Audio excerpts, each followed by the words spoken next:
Stanley Moore. 1926. Captioned, "Opium dealer. Operates with large quantities of faked opium and cocaine. A wharf laborer.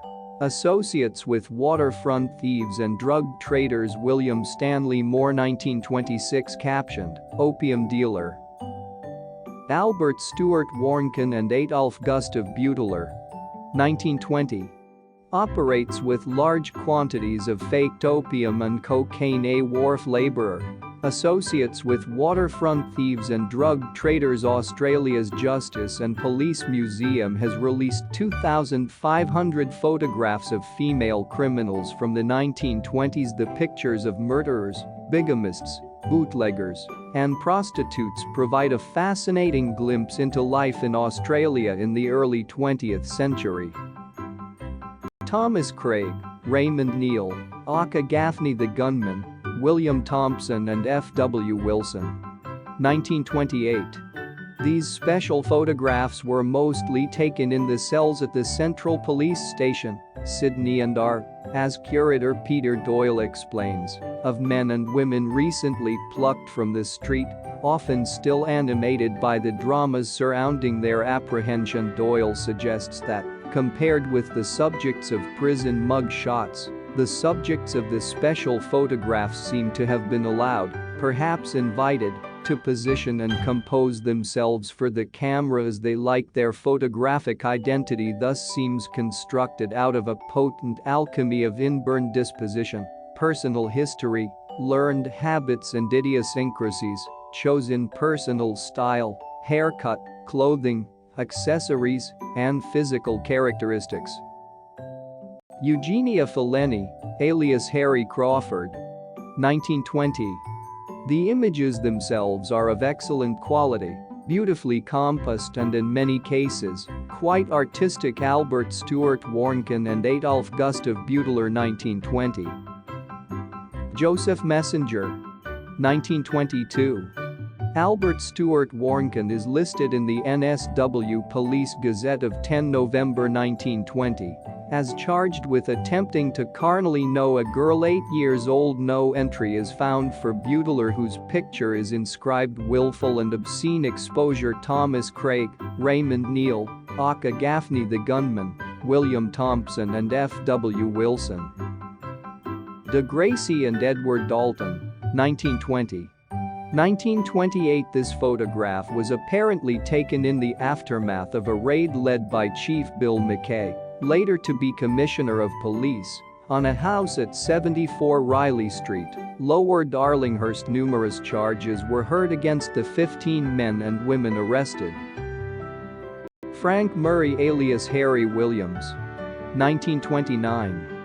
It was a house frequented by a reputed thieves' crime murder. Eugenia Fellini spent most of her life masquerading as a man. Gilbert Burley and Joseph Delaney. 1920. In 1913, Fellini married a widow, Annie Burkett, whom she later murdered. The case whipped the public into a frenzy as they clamored for details of the man-woman murderer aged approximately 35. William Cahill. 1923. Joseph Messenger and Valerie Lowe were arrested in 1921 for breaking into an army warehouse and stealing boots and overcoats to the value of £29 3 shillings. The following year, when this photograph was taken, they were charged with breaking and entering a dwelling. Those charges were eventually dropped, but they were arrested again later that year for stealing a saddle and bridle from Rosebery Racecourse. Sidney Schookerman, 1924. As an adult, Messenger was active in inner Sydney underworld through the 1920s, and he appears in the NSW Criminal Register, 16 July 1930 entry number 171. As a seasoned criminal and gang affiliate. The description of his modus operandi includes: violently resists arrest, frequents wine saloons, billiard rooms, and race courses, consorts with prostitutes. This photograph shows Messenger at age 18. Silent Tom Richards and T. Ross. 1920. A cropped print of this photograph appears in a police photo book from the 1920s, annotated in pencil magsman. With no further information offered, Harry Williams was sentenced to 12 months hard labor on March 1929 for breaking, entering and stealing. Murray Williams' entry in the NSW Criminal Register, April 30, 1930, describes him as a housebreaker and thief whose MO includes breaking lead-lighted door or windows or forcing the fanlights of dwelling houses during the absence of tenants. George Whitehall, 1922. He disposes of stolen property to patrons of hotel bars or to persons in the street, professing to be a second-hand dealer, although he consorts with prostitutes and frequents hotels and wine bars in the vicinity of the Haymarket. He is described as being of quiet disposition. Gilbert Burley on the left is identified as a hotel barber, and Delaney's picture is labeled false pretenses and conspiracy. Giuseppe Fiore, alias Permonto, 1924. A companion photograph makes it clear that in fact Delaney was the hotel barber, meaning one who books into a hotel, boarding house or residential and robs, or snips, fellow patrons, usually in the dead of night. In this instance, Delaney was charged with stealing a cigarette case, a hairbrush, a clock and a quantity of clothing from a dwelling house. A month later he was further charged being about to abscond from bail. John Walter Ford, Oswald Clive Nash, 1921. He is described as a fireman and a returned soldier. Mug shot of William Cahill, 30 July 1923, Central Police Station, Sydney. Details unknown. Ernest Joseph Coffey, 1922.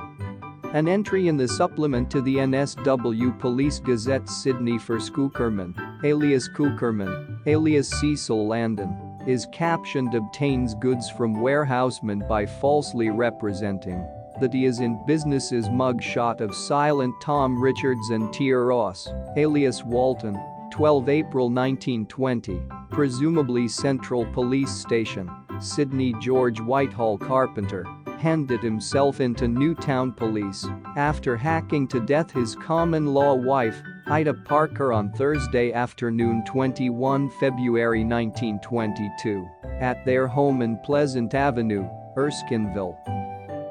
Ernest James Montague, 1927.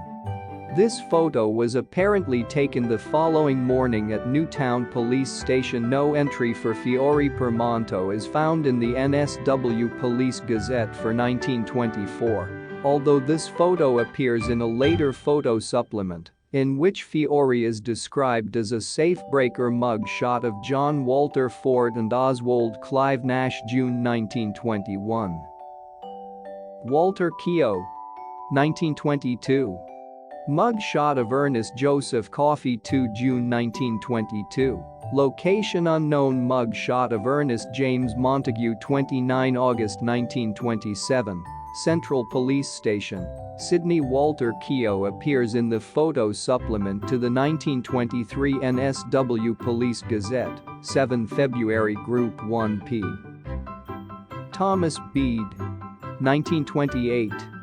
4. Identified as a pickpocket, and later in 1928, 26 December, Group 4P15, as a suspected person and bogus land salesman. Keogh was also profiled in exposes in the newspaper Truth in 1928 as a go-getter, a con man who sells suburban building blocks at grossly inflated prices by falsely leading the buyers to believe the lots may be promptly resold for a huge profit. Masterman Thomas Scorange, 1922. Mug shot of Thomas Bede, 22 November 1928, captioned, "This man refused to open his eyes." Mug shot of Masterman Thomas Scorange, 29 November 1922, Central Police Station, Sydney. Patrick Riley, 1924. Patrick Riley, alias Matthew Edward Riley, was convicted in October 1924 of making counterfeit coins and of having a coining instrument, a mold, in his possession, for which he was sentenced to 2 years imprisonment with hard labor. West is mentioned in the NSW criminal register as a pickpocket, and Spieler Walter Smith is listed in the NSW Police Gazette, 24 December 1924, as charged with breaking and entering the dwelling house of Edward Mulligan and stealing blinds with a value £20, part recovered, and with stealing clothing, a value of £26, recovered, in the dwelling house of Ernest Leslie Mortimer. Alfred John, or Francis, West. 1922. Sentenced to 6 months hard labor. A picture of Sidney Grant, alias Pretty Sid, appears in the criminal photographs section of the New South Wales Police Gazette, 2 May 1923, captioned "Confidence Man, Notes for Gold." In his landmark sociological work, The Big Con, first published in 1940, David Moorer describes a con trick known as the hot seat, then being practiced in Europe by such masters of their profession as Pretty Sid, Snowy T. Kangaroo John, Melbourne Murray, Devil's Island Eddie, Slab Bierennen. It was not unusual then for the most accomplished Australian con artists to seek fresh fields in Britain, Europe, especially France, and North America, where their skills were held in high regard by fellow professionals. Walter Smith. 1924. The quartet pictured were arrested over a robbery at the home of bookmaker Reginald Catton of Todman Avenue, Kensington. On 21 April 1921, the Crown did not proceed against Thomas O'Brien, but the other 3 were convicted and received sentences of 15 months each. Details surrounding this particular photograph are unknown, but Sidney Kelly was arrested many times and much written about in newspapers during the 1920s, 30s, and 40s. Sidney Pretty Sid Grant. 1921. He was charged with numerous offenses including shooting and assault, and in the 1940s was a pioneer of illegal baccarat gaming in Sydney. This image appears in the photo supplement to the NSW Police Gazette, 26 July 1926, p6, captioned, "Illicit Drug Trader." Hampton Hersham, Cornelius Joseph Keevil, William Thomas O'Brien and James O'Brien. 1921. Drives his own motor car and dresses well. Associates with criminals and prostitutes. Harold Price was a thief and gunman. Sidney Kelly. 1924. This photograph was taken after he was arrested and charged with committing robbery under arms at a house in Randwick, Sydney, for which he was sentenced to 2 years hard labor. The handwritten inscription on this unnumbered special photograph reads, "Frederick Edward Davies stealing in picture shows and theatres det Sir Ij Clark and Breen Central 14/7-21." Police held sneak thieves in particularly low regard, which may account for the decision to photograph Davies in front of the police station's toilet stalls. Harold Price. 1923. The precise circumstances surrounding this picture are unknown, but LES is found in numerous police records of the 1910s, 20s, and 30s. He is variously listed as a housebreaker, a shop breaker, a safe breaker, a receiver and a suspected person. A considerably less self-assured Ellis appears in the NSW criminal register of 29 August 1934. No. Frederick Edward Davies. 1921. 206. His convictions by then include goods in custody, indecent language, stealing, e-sieving and throwing a missile crime, malicious injury to property and wounding with intent to do grievous bodily harm. Herbert Ellis. 1920. When a police officer arrived to arrest Esther Eggers for malicious damage, she attacked him, causing serious injury. Eggers was sentenced to 12 months prison, aged 22. Esther Eggers. 1919. Photo credit: The Sydney Justice and Police Museum.